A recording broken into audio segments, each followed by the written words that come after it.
sampai sejauh mana kita harus membantu keluarga yang kesulitan keuangan? Kami akan bahas di video kali ini.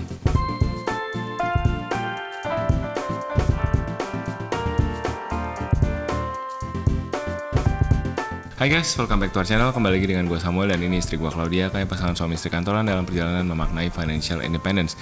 Di channel ini kalian akan temukan video-video seputar karir, keuangan, adulting, dan topik-topik menarik lainnya. Dan kalau kalian suka dengan channel ini, jangan lupa untuk subscribe dan share video ini untuk dukung terus channel kami. Sebelum videonya mulai, kami mau ngucapin selamat berpuasa buat teman-teman yang melaksanakan. Semoga ibadahnya dilancarkan di bulan suci ini. Oke, kembali lagi ke satu episode Tanya Kosem. Minggu ini kami punya alamat email yang gampang diingat ya, tanyakosem@gmail.com, di mana kami menerima email-email curhatan-curhatan panjang dari netizen yang kami akan coba bahas kalau ada yang menarik dan relevan dengan channel ini. Kami tidak bisa balas satu persatu via email, tapi kalau ada yang menarik dan kami rasa ini bisa bantu orang cerita mereka, kami akan coba bahas dan kasih pandangan kami, subjektif tentunya, lewat video-video YouTube kami. Tentunya ini bukan financial advice atau professional advice, ini sharing dari kami berdua dengan pengetahuan kami yang terbatas. Jadi nggak semuanya pasti cocok dengan apa yang teman-teman alami. Pasti ada opini yang berbeda, itu nggak apa-apa banget. Sekali lagi kami share ini untuk berbagi pandangan. Tentunya kalian free juga untuk bisa bagiin pandangan kalian tentang cerita kami di episode-episode Tanya Kosem ini di kolom komentar kalau punya insight yang berbeda. Minggu ini kami punya cerita dari seorang pasangan suami istri yang cerita istrinya. Jadi dia ceritanya panjang, kita bacain aja ya. Intinya aja kali ya. Oke. Jadi intinya dia sudah baru menikah 1 tahun yang lalu. Perempuannya di usia 35, laki-lakinya di usia 36. Baru menikah 1 tahun dan mereka merantau ya dari luar kota ke Jakarta, dua-duanya merantau. Si istri bekerja sebagai freelancer, suaminya bekerja sebagai manajer atau junior manager nih di salah satu perusahaan multinasional di Jakarta. Nah, iya dia junior manager di perusahaan nasional ya. Nah, sebenarnya secara keuangan mereka baik-baik saja. Ini dari istrinya ya. Sebelum menikah aku tidak punya utang sama sekali. Aku punya dana darurat 8 bulan dan tabungan yang lebih dari cukup untuk diriku sendiri.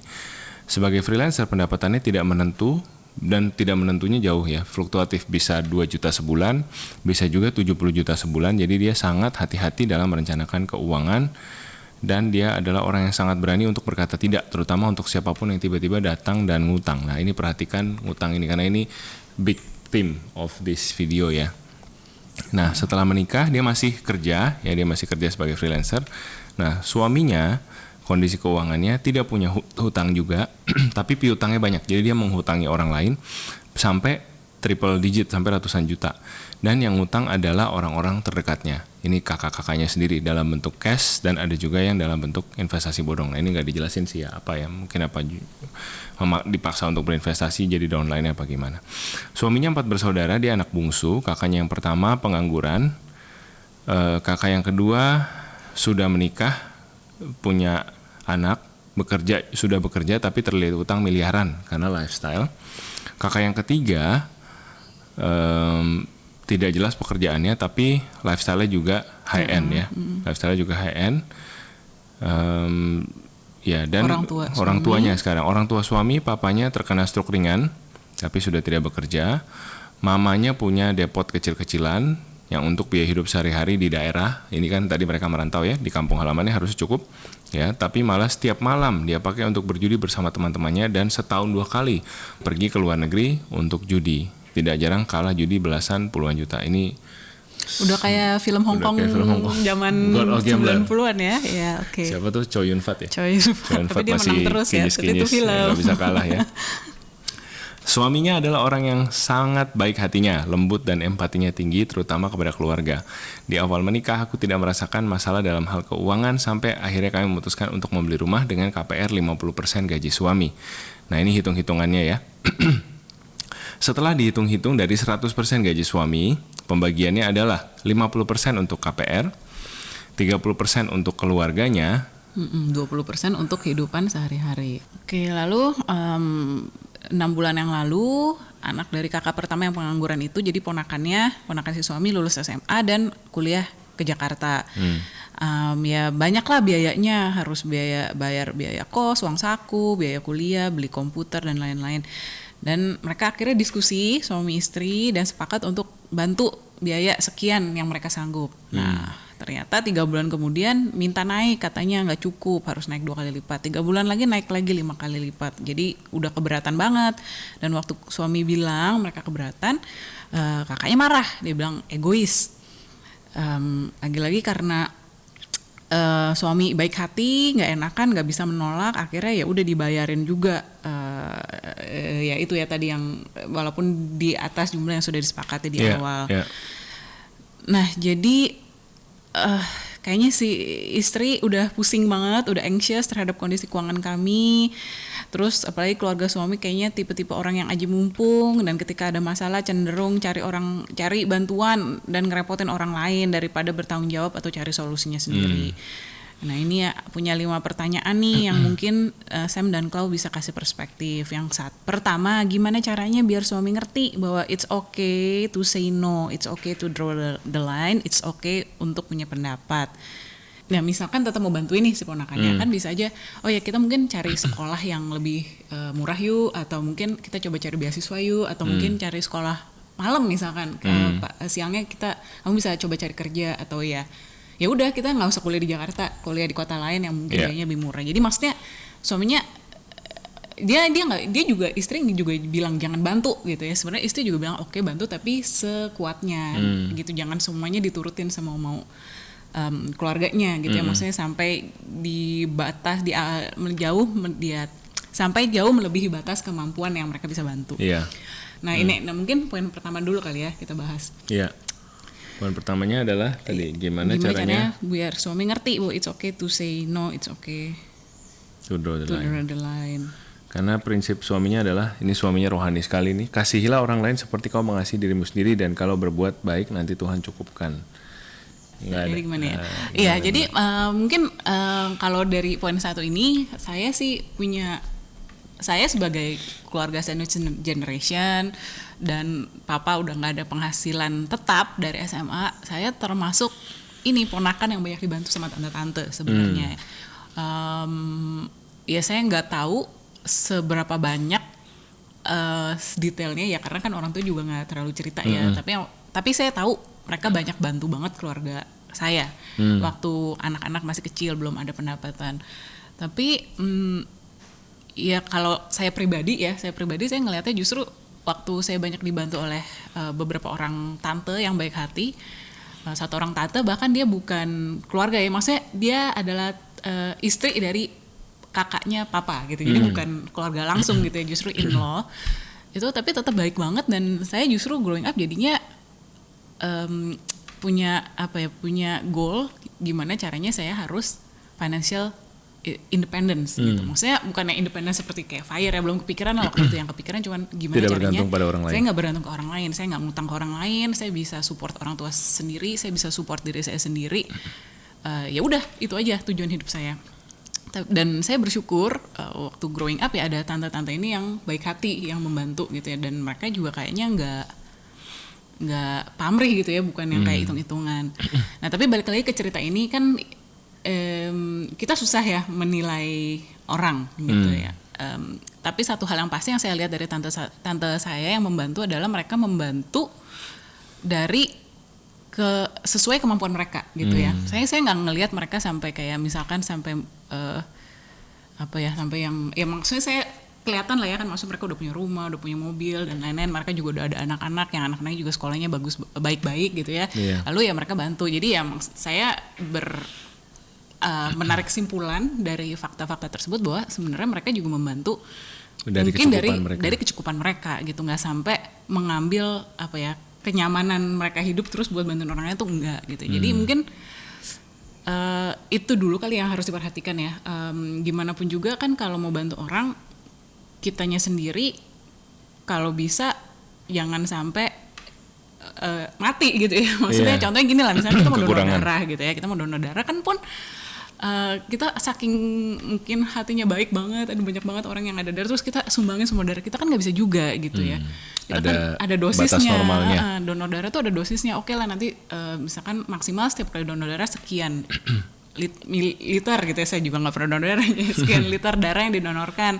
Habis itu kan tetap harus istirahat lagi, makan sehat lagi biar di kesempatan berikutnya bisa donor darah lagi gitu ya. Jadi maksudnya waktu kita membantu orang lain juga pikirkan kekuatan kita sampai sejauh mana nih gitu. Jangan sampai kalau orang Jepang bilangnya muriari gitu ya, maksudnya gimana ya? Habis-habisan gitu sampai udah sebenarnya udah nggak bisa nih, sebenarnya udah nggak mampu tapi masih terus diberikan gitu. Sampai akhirnya nanti ya yang rugi, yang mati, yang menderita si pemberi ini sendiri gitu ya. Karena lagi-lagi kan kalau dilihat nih mungkin kan suami ini tulang punggung keluarga gitu ya, untuk ketiga kakaknya dan dua orang tuanya gitu. Jadi dan kita kan harus lihat horizonnya panjang ya. Nah, mungkin abis-abisan hari ini terus kalau mati gimana, maksudnya mati in terms of financial gitu ya, mati in terms of financial gimana gitu kan. Ini mereka umurnya ya kita doakan panjang umur sehat selalu gitu ya. Kalau misalkan mereka masih hidup 10, 15, 20 tahun lagi ya kan kamu juga harus hidup untuk 10, 15, 20 tahun lagi untuk bisa terus support gitu. Jadi harus horizonnya panjang sih gitu ya. Jangan sampai abis-abisan di saat ini sampai ya udah sampai berantakan gitu ya, financial berantakan, ya kamu nanti nggak akan bisa bantu siapa-siapa lagi. Parahnya lagi bisa-bisa kamu sendiri yang celaka gitu, hidup kamu sendiri celaka, ya udah habis gitu. Iya, dan mungkin cara, kan tadi dia nanya cara ngomong ya, mungkin cara ngomongnya yang kalau aku waktu itu bisa kayak titik balik aku untuk yuk kita ngejar FIRE sama-sama adalah ketika aku nonton videonya Pak Dodi bicara investasi tentang FIRE movement. Terus aku duduk sama Klau, itu aku minta tolong Klau hitung kita berapa tahun lagi bisa FIRE kayak yang diceritain Pak Dodi di video. Jadi yang bikin aku turning point itu adalah angka yang dihitungin gitu. Jadi mungkin ya nggak tahu ya, bisa jadi coba, nggak tahu udah pernah budgeting belum, kalian udah punya pembukuan bulanan apa belum gitu, yang sama-sama dipantau tiap bulan. Mungkin suami tuh merasa selama ini belum ada, ya merasa cukup-cukup aja, kuat-kuat aja karena dia merasa secara kasar gambaran mungkin uangnya ada gitu. Nah kalau kamu mungkin punya pandangan lain, kita bisa kurang nih segala macam. Nah mungkin ada expense yang ada di kepala istri, tapi si suami nggak kepikiran gitu. Misalkan kita harus nabung nih, mau punya anak. Financial goalsnya apa gitu kan? Mungkin suami itu berpikir, oh ya gue kerja cuma buat makan hari ini aja, sisanya gue bisa bantu support keluarga sampai 30%. Nah kamu punya pemikiran apa tentang 30% ini yang mungkin belum tersampaikan ke suami, yang mungkin bisa dihitung kali ya. Jadi kalian bisa bicara berdasarkan data dan bisa prioritasin bareng-bareng gitu. Oh iya ya, mungkin suami bukan bermaksud jor-joran, tapi dia nggak kepikiran misalkan, oh iya ya ternyata butuh uangnya segitu banyak ya buat kita di masa depan dan lain sebagainya gitu. Kalau aku akan coba bawa data, hitung-hitung gitu ya, buka Excel. Ya ini maksudnya financial goals itu penting untuk dibicarakan berdua sih dengan suami istri ya. Ya sebenarnya ini yang gini, maksudnya kan ya paham lah suaminya baik banget segala macam, nggak bisa say no. Tapi unfortunately atau fortunately ya kalau udah menikah kan bukan lagi 2 tapi udah 1. Betul. Jadi keputusan apapun, apalagi kita ke eksternal, idealnya adalah sudah kesepakatan bersama ya. Makanya ini kan karena kasusnya sudah nikah ya gitu. Betul. Misalkan kasusnya mereka belum menikah atau tidak menikah, ya suaminya ya terserah dah mau ngurus kayak gimana kan sebenarnya gitu ya. Cuman kan karena ini udah menikah dan istrinya keberatan ya harus dibicarakan sih ya. Betul. Nah ini soal disagreement dalam kehidupan suami istri, sebenarnya ini juga sesuatu hal yang common ya. Maksudnya kami pun ada saat-saatnya nggak bisa sepakat tentang satu hal. Pokoknya saya maunya misalkan A, saya maunya B gitu. Dan sampai kapanpun kita nggak akan agree. Itu ada gitu ya. Itu ada. So it's okay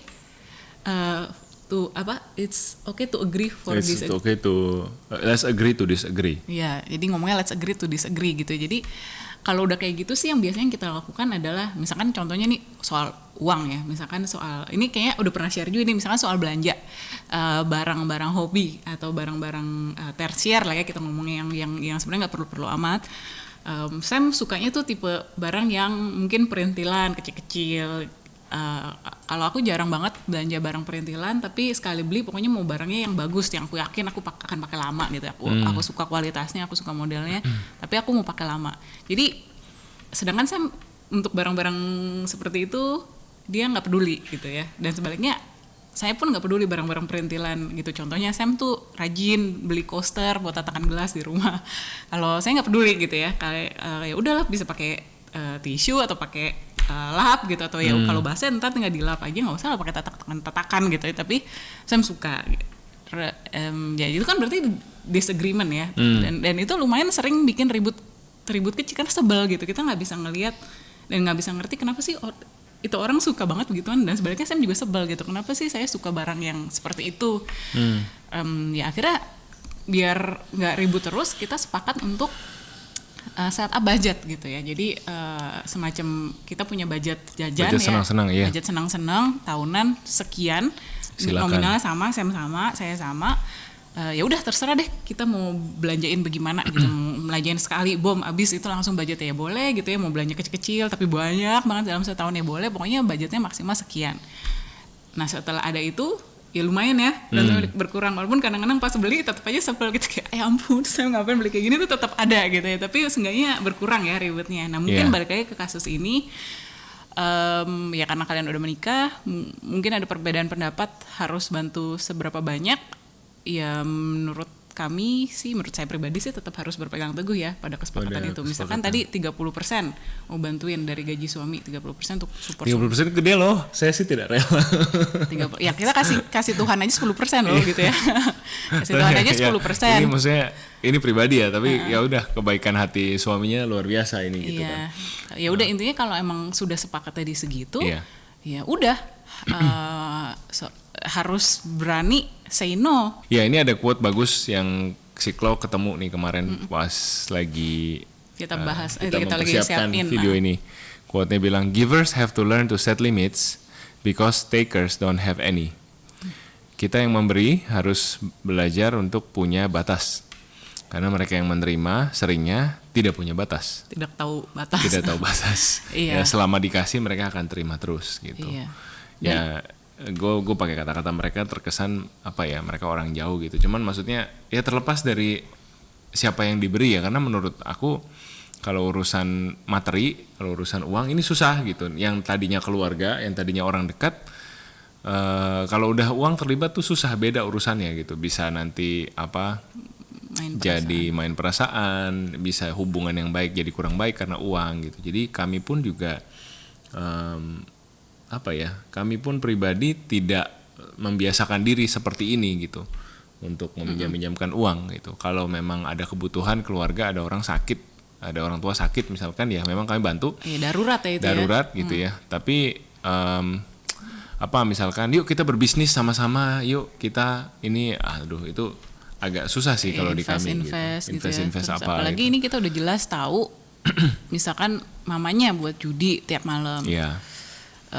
Kakaknya untuk beli barang branded, kakak yang ketiga gitu. Jadi gimana ya, maksudnya kita membantu untuk hidup layak. Hidup layak itu ya sandang pangan papan. Dia nggak kekurangan makanan, tidak kekurangan baju gitu ya. Ya bisa tinggal di rumah yang layak dan pantas. Ya itu udah cukup gitu saya rasa gitu ya. Jadi ya standar sandang pangan papannya sama lah dengan yang kita hidupin gitu ya. Maksudnya kita bisa punya rumah. Nggak harus sama sih.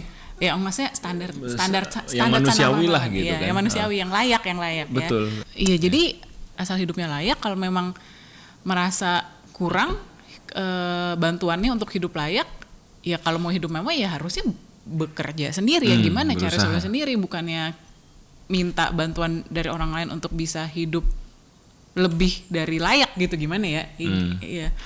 Jadi ya itu sih, dan gimana caranya bilang no, ya tidak ada cara lain selain no. Udah bilang aja no, tegas. Tidak usah pakai alasan. Nggak usah dielaborasi.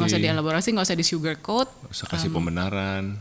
Tidak usah minta approval dari sebelah sana gitu. Bisa ya terima gitu ya, tidak usah juga. Ya, tidak ini bisa terima pernyataan juga aja gitu ya. Ini ya papa mama, kakak-kakak, untuk sekarang kami berdua baru mampunya bantu sekian gitu. Kalau misalkan kita ada rezeki lebih banyak di masa depan ya mungkin kita bisa bantu lebih banyak gitu. Tapi untuk sekarang yang kami bisa bantu sekian dan ya udah gitu ya. Tolong diatur-atur ya gimana caranya biar cukup sekian. Udah gitu selesai titik sampai sono. Kalau misalkan masih rese gimana? Masih minta-minta terus ya.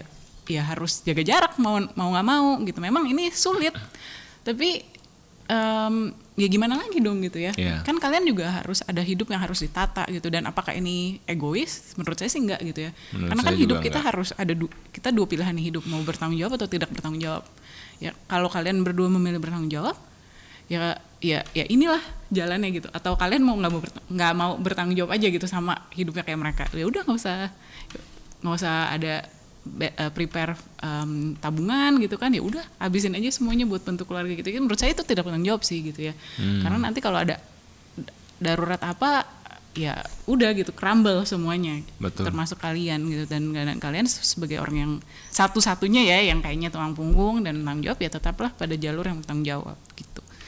Ini bukannya tidak peduli ya, dan bukannya menelantarkan juga, karena tetap kan support 30% untuk mereka hidup layak. Banyak loh papa mama, kakaknya 3, terus ponakan, saya nggak tahu nih berapa banyak headcount yang disupport sama suaminya. Dan itu menurut saya sangat hebat. Iya, dan mau ingetin lagi mungkin jangan lupa kalau lingkaran pertama ya setelah kita menikah itu kita berdua, pasangan suami istri. Percayalah itu gitu, meskipun kalian mungkin merasa punya tanggung jawab ke orang tua, punya tanggung jawab ke adik dan segala macam, tapi at the end of the day circle pertama itu kamu dan pasanganmu ya.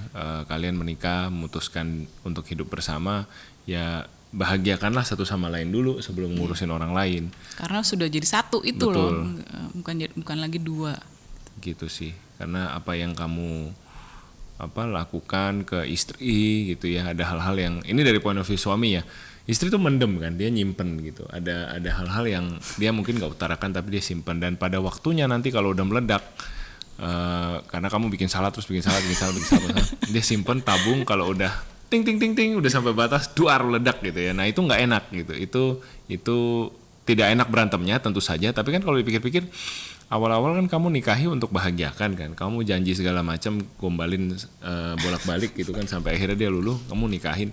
Sekarang kamu tidak mau dengar gitu ya, sesudah menikah kamu bikin hidup dia susah. For the sake of what?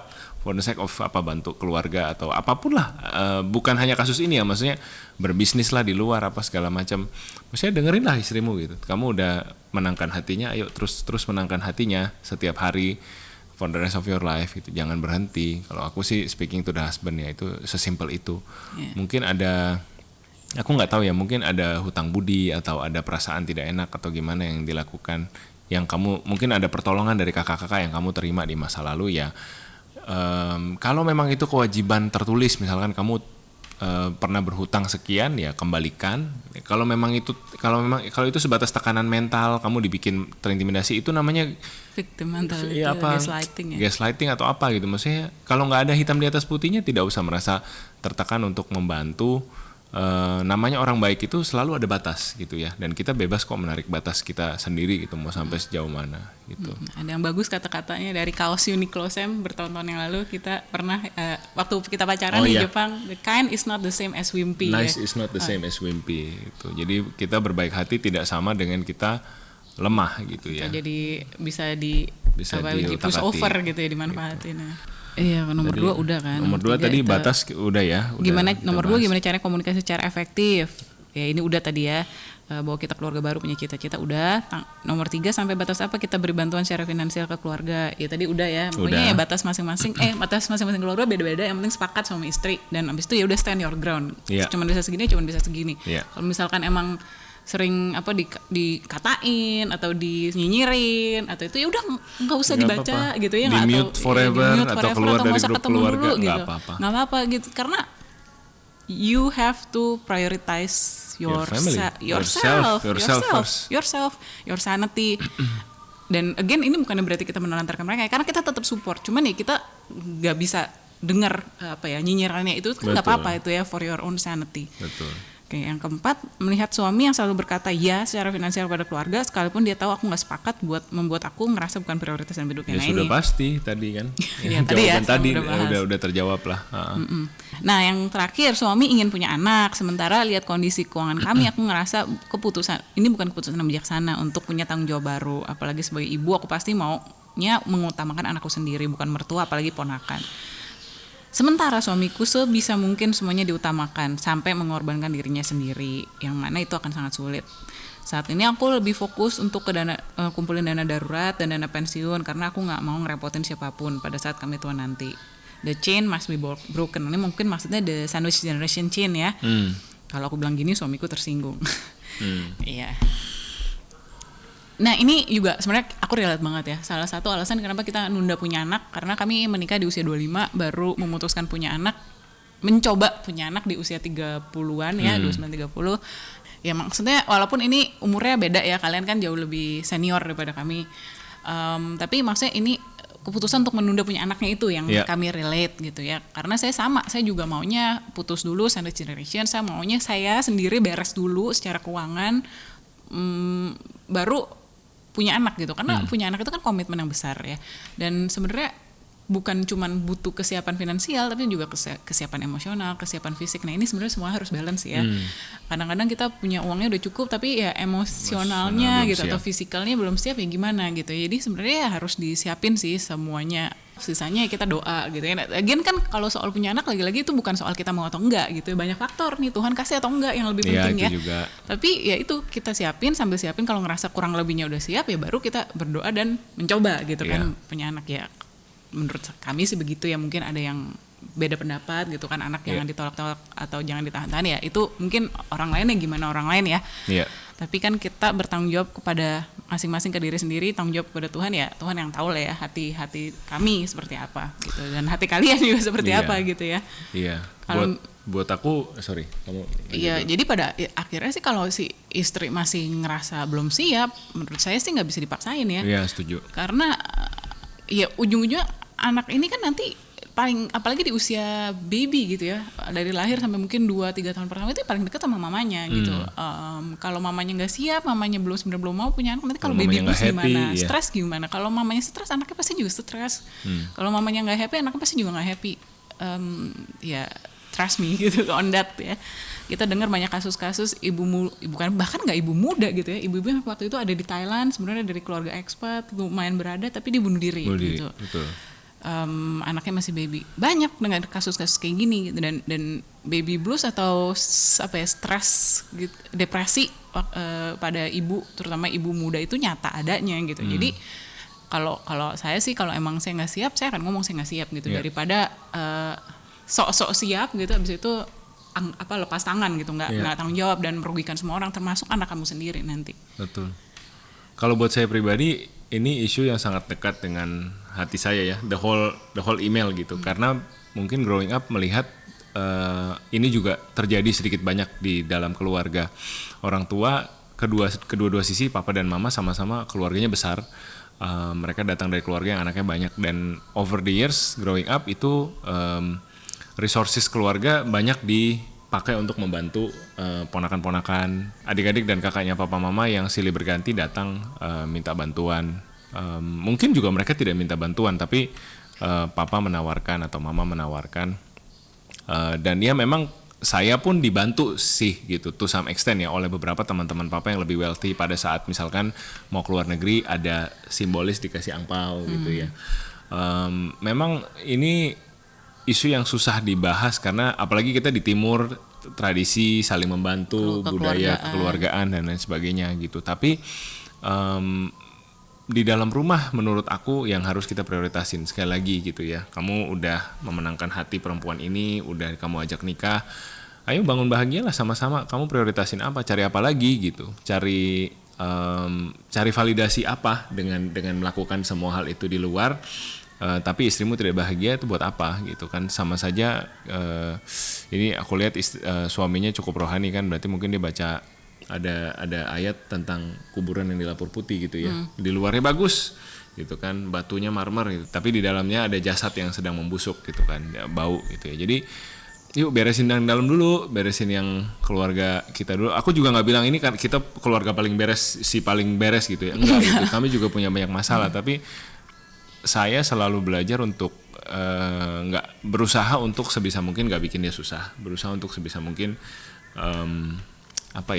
hidup dalam harmoni sama dia dulu sebelum keluar-luar, sebelum ngapa-ngapain, sebelum berbisnis, sebelum mencari pengakuan dari dunia, berhobi dan segala macam gitu ya. Karena nggak bahagia bener deh, udah keluar kemana-mana namanya dikenal tapi pulang ke rumah lu siapa gitu.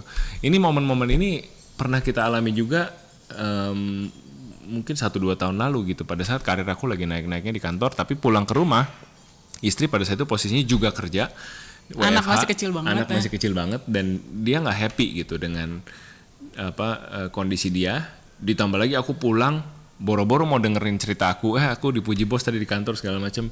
Lu dipuji bos tapi di rumah gini, lu biarin gue suffer sama anak gitu kan. Kira-kira gitulah cerita pendeknya. Jadi buat aku pada saat itu akhirnya aku memutuskan kita resign, kita coba build lagi atmosfer yang lebih enak gitu. Tata lagi prioritas ulang gitu. Nah, itu aku dan aku sharing dengan cukup apa adanya, karena menurutku it's very straightforward, it's very easy to see ya. Kalau aku ya, I'm really a family first kind of guy gitu. Kalau keluarga nggak happy, kalau anak nggak happy, udahlah nggak usah gitu. Jadi begitu. Mungkin kamu berbeda, mungkin teman-teman punya pandangan yang berbeda. Tapi ini aku share itu. Mudah-mudahan ini ya bisa diambil baiknya, bisa diambil positifnya, dan ditemukan formula yang tepat gitu ya untuk kalian berdua. Balance-nya kalian ya. Seperti apa ya, tapi tetap harus bisa ngomong no. It's important. It's very important. Buat saya juga orang yang people pleaser. Ya sama gitu ya, growing up nggak enakan gitu ya, pengennya jadi dilihat baik sama orang lain, dilihat helpful sama orang lain, tapi at one point I bleed myself dry gitu ya, stres banget, dan kita stres yang peduli siapa gitu, yang ngurusin siapa, yang semua kebaikan kita ya udah mereka oke, makasih gitu, tapi pas kita susah terus nggak juga gitu, nggak yang kita kasih itu juga belum tentu datang lagi gitu. Jadi ya kita belajar lah bikin boundaries gitu. Memang saya sanggup bantunya segini gitu ya. Kenapa saya sanggup bantunya segini? Karena saya harus terus bantu, masih panjang perjalanannya. Saya kan bantu nggak cuma sekali, kecuali saya sekali nih saya brek semuanya nih, saya all out sekali ini. Tapi udah besok saya nggak bantuin ya. Itu kan nggak gitu. Kita kan bantu terus long term horizon gitu. Jadi ya sustainability-nya bukan cuma bisnis doang nih yang harus sustainable, tapi financial, relationship, semuanya juga kan harus bikinin sustainability-nya. Masih ada banyak yang diceritain. Iya, banyak sih ya soalnya. Terus juga mungkin ini satu hal lagi nih, kan mungkin orang-orang timur nih suka bilang anak durhaka. Again menurut saya gitu, tanggung jawab orang tua itu kan ya besarin anak gitu ya, dengan segala kurang lebihnya. Saya nggak tahu ya ini ceritanya si suami juga dibesarkannya seperti apa ya, pasti saya percaya ada kurang lebihnya lah ya, maksudnya kan orang tua juga nggak ada yang sempurna gitu. Tapi anaknya udah gede, tanggung jawab si anak adalah sebenarnya kan ke future generation gitu. Ya nanti buat anaknya lagi ke depannya gitu. Jadi makanya it's very important for us parents juga untuk bertanggung jawab sama diri sendiri gitu. Waktu kita punya anak pun jangan lupakan untuk beresin dana pensiun diri sendiri gitu ya, beresin ya persiapan nanti kalau kita udah nggak kerja gimana. Jangan semuanya jor-joran abis-abisan buat anak, menganggap anak itu investasi. Terus nanti anak udah gede harus ada balik modal gitu, atau imbal balik investasinya. Nggak kayak gitu anak, karena anak bukan investasi. You give without expecting to receive in return gitu sebenarnya gitu kan. Ya udah itu aja sih. Jadi ya seperti yang kata Sam, cerita ini sangat dekat dengan kami pribadi gitu ya, and we really understand the complexity and the pain and the sensitiveness around this issue gitu ya. Jadi ya tapi again kalau dari saya pribadi, at the end of the day, yang tadi yang quote yang udah Sam kasih, set your set your limit. Apa yang the Givers must set their limit because takers don't have to ya. Di WhatsApp ya, givers have to learn to set limits because takers don't have any. Itu sih pada akhirnya gitu. Jadi ya tapi limitnya sampai sejauh mana, cara ngomongnya gimana, itu kan masing-masing tiap keluarga punya stylenya beda-beda ya. Jadi that's for you and husband to figure out. Jangan sampai pernikahan kalian jadi pahit, jadi tawar karena urusan uang. Bahkan jadi pecah ya, jadi cerai. Itu sedih sekali gitu ya.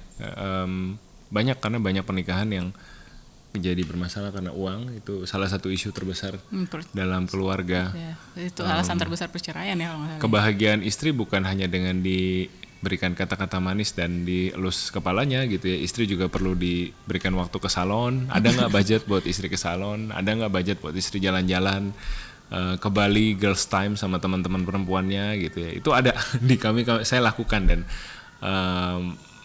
buat saya penting karena saya juga langsung rasakan buahnya gitu. Ketika istri pulang happy, dia juga apa ya, ada glow-nya sendiri gitu, gimana gitu, susah dijelasin, yang akhirnya kami juga merasakan, berimbas ke kami juga. Jadi jangan sampai lupa membahagiakan satu sama lain sebagai pasangan. Iya, satu sama lain, that's a very important word ya, otagai apa, saling ya, saling itu paling penting banget. Oke, itu kira-kira dari kami, mudah-mudahan membantu. Kalau kalian punya pertanyaan lain silahkan kirim email ke tanyakuasa@gmail.com. Salah benarnya mohon maaf, ini kami keterbatasan kami sharing sebagai manusia. Aja ya. Yes, thank you for watching, see you guys next week, take care, bye bye.